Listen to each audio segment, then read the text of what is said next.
mengkoordinasikan di bidang kesiswaan di SMK Negeri Bantar Kalong.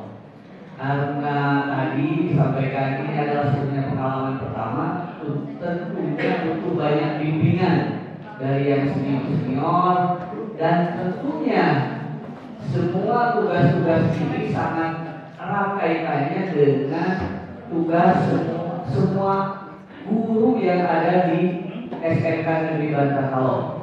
Tujuan utamanya adalah untuk membuat siswa-siswi kita menjadi siswa-siswi yang luar biasa dengan melewati program-program supaya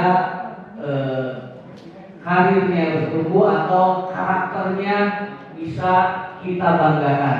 Karena kata pada jangan lama-lama, saya langsung saja. Tapi kata CS jangan lama-lama. Nah gitu ya Bapak Ibu. Yang pertama, saya yakin Bapak Ibu tidak semuanya pernah melihat buku ini, begitu. Nah kali ini saya batasi saja bahwa yang ingin kami sampaikan adalah terkait dengan tata tertib yang akan dijalankan untuk mengatur siswa-siswi yang ada di SMK Negeri Bantar Kalong.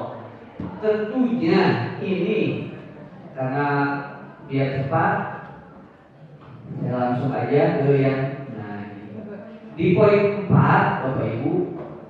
Di sini disampaikan bahwa tim ketertiban dan kedisiplinan adalah semua guru SMK Negeri Bantar Kalong Kabupaten Tasikmalaya. Itu saja satu. Jadi kalau ibu masih punya, bapak ibu punya pemikiran, oh itu ada kesiswaan, tidak. Bapak ibu itu adalah tim penegak disiplin. Sekecil apapun menemukan pelanggaran, tolong itu disentuh, gitu ya. Ya maksudnya bukan sentuhan fisik. Saya pikir kami juga pikir tidak ada sentuhan fisik. Maksudnya dibina begitu, sesuai dengan apa yang kita sepakati di sini. Sekali lagi saya jelaskan bahwa ini adalah kewajiban kita semua. Oke, setuju ya? Oke, langsung aja. Bapak Ibu, tahun ini saya coba sebuah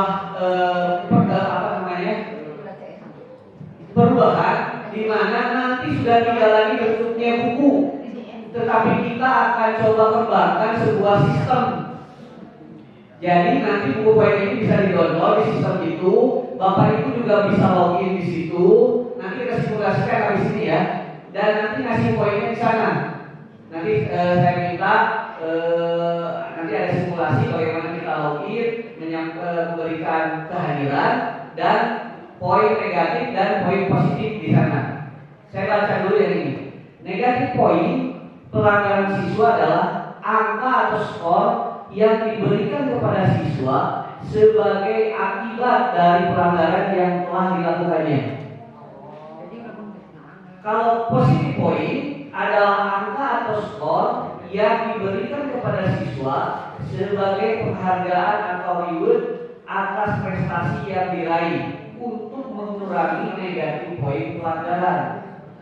Itu kalimat yang terakhirnya. Sanksi langsung adalah sanksi yang diberikan pada saat pelanggaran berupa sanksi yang edukatif, kami titipkan sanksinya yang edukatif. Kemudian jika pelanggaran itu sudah diberikan sanksi langsung, tetap tidak mengabaikan negatif poinnya. Negatif poin tetap harus diberikan. Kan teguran itu kan sanksi langsung, bisa ditegur tetapi tetap diberikan negatif poin. Nah kemudian detailnya Bapak Ibu nanti baca deh. Nah ini ada beberapa perubahan kita coba supaya bisa menjadi lebih baik. Tapi tentunya keterlibatan Bapak Ibu sangat berperan di sini. Dan kalau kencang kan suaranya bisa tarik pun kalau gitu. Senin sampai Selasa terkait pakaian seragam. Seragam baju abu, celana, rok hitam lengkap, pangkat, berdasi, ikat pinggang hitam, sepatu hitam, kaos kaki putih, atribut dan topi SMK. Rabu Kamis seragam baju putih, celana atau rok abu lengkap, dasi, ikat pinggang hitam, sepatu hitam, kaos kaki putih dan topi SMK.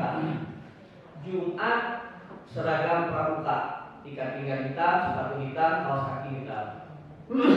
Kemudian untuk siswa putri, kemeja berlengan panjang dan berjilbab. Pada saat memakai seragam abu hitam, kerudung hitam tanpa motif. Nah ini mungkin nanti takutnya ada perubahan ya Bapak Ibu. Yang kerudung itu ternyata di buku poin itu tidak disebutkan jenis kerudungnya. Ya, tapi yang disebutkan adalah bahwa kerudungnya harus polos tanpa motif, begitu ya. Pada saat memakai seragam putih abu, kerudung putih tanpa motif. Pada saat memakai seragam pramuka, kerudung coklat tua tanpa motif. Saya pindah ke 8. Siswa memakai pakaian olahraga atau pakaian produktif dan kelengkapannya yang telah ditentukan sekolah hanya pada saat pelajaran tersebut. Jadi sebisa mungkin kalau dari rumah atau pas pulang dari sekolah itu menggunakan seragam yang tadi di poin awal, ya Bapak Ibu.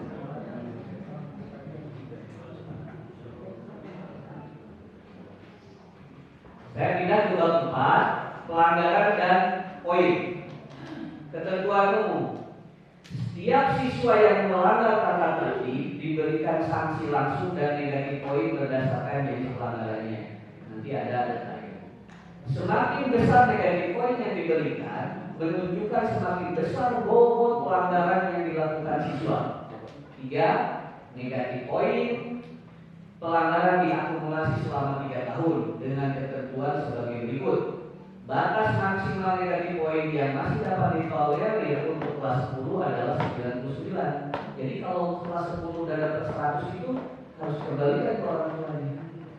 Kalau kelas 11 batasnya 150. Kalau kelas 12 batasnya 200. Nah Bapak Ibu, siswa yang telah mencapai negatif poin lebih besar dari batas maksimal negatif poin seperti diatur dalam ayat 3 di atas dikembalikan kepada orang tua atau wali siswa. Nah, Bapak Ibu, kami ingin menekankan di sini bahwa kami harapkan bahwa pendekatan preventif itu lebih baik daripada nanti kita harus selalu melakukan kuratif atau sudah tinggi baru kita tindak.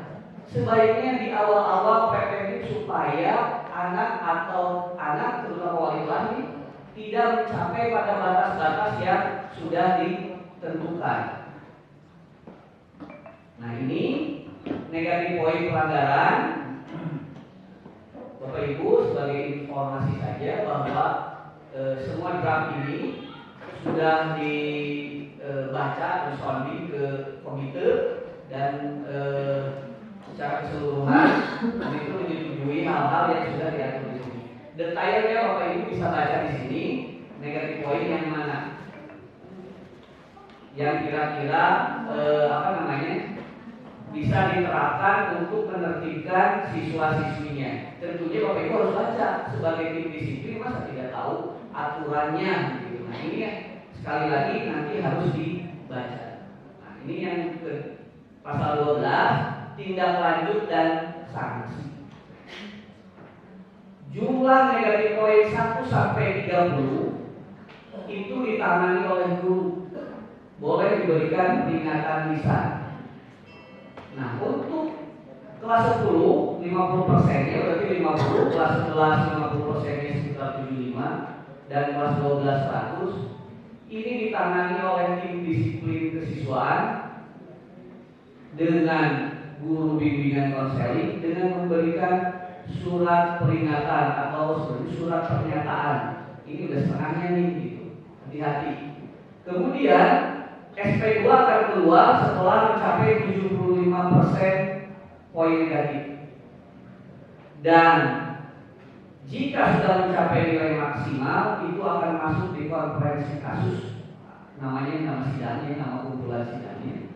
Dan akan dikembalikan kepada orang tua apabila hasil konferensi kasus itu memang menyatakan siswa bersangkutan harus dikembalikan kepada orang tua. Sebagai catatan, konferensi kasus pada tingkatan masing-masing dilakukan di sekolah yang dipimpin kepala sekolah dan melibatkan stakeholder terkait. 2. Catatan poin kasus yang terjadi di luar sekolah harus berdasar pada laporan dan bukti melalui validasi konferensi kasus. 3. Isu yang beredar harus diinvestigasi sekolah untuk menjaga kondusivitas. Jadi kalau ada laporan, kami akan catat laporan itu, silakan seperti di laporan polisi saja, karena kalau di luar itu kita kan tidak menyaksikan. Jadi harus ada orang yang datang bertanggung jawab, menuliskan laporannya, nah baru kita akan tingkatkanlah penyidikan dari polisi. Tapi kan kita mendisiplin bukan pelanggaran hukum, tapi ini mau penyidikan untuk penegakan disiplin.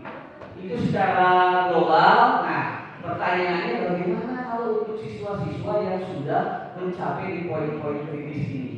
Nah, ini sangat penting sekali peran Bapak dan Ibu guru, terutama wali kelas.